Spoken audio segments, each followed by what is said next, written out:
Hi friends, it's Barry. Let's solve this maths puzzle together.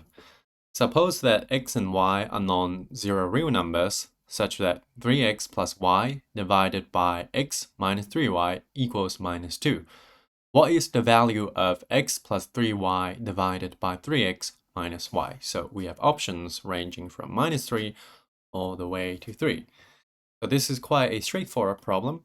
All we have to do is to write out our given expression like that.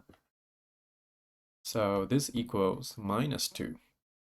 And so we see the denominator x minus 3y on the bottom. So we have 3x minus y equals minus 2x minus 3y. Okay, so left-hand side, 3x plus y.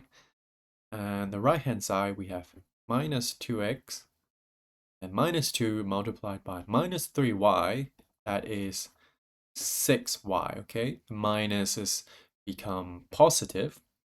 So now we tidy up, we put all the x's on one side. So minus 2x, so we add 2x. Now this is 5x.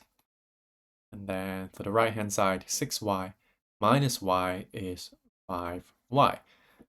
So we have 5x equals 5y. And then we can cancel out the 5, leaving us with x equals y, okay?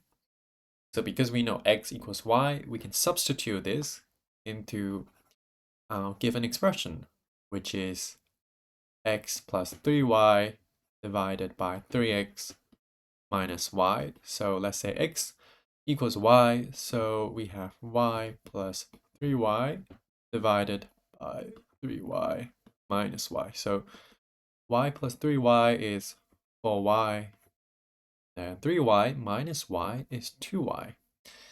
Now at this point, we should note that we're given x and y are non-zero real numbers. So that means we can just cancel out both y's because they are not zero. Whereas if they are zero, we cannot simply cancel them out because that would be division by zero, which is against the law of mathematics.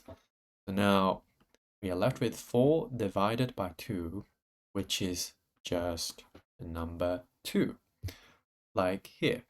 So the answer is D. That's it for this video. I hope you enjoyed this. Please comment, like, and subscribe. And I'll see you in the next video. Bye.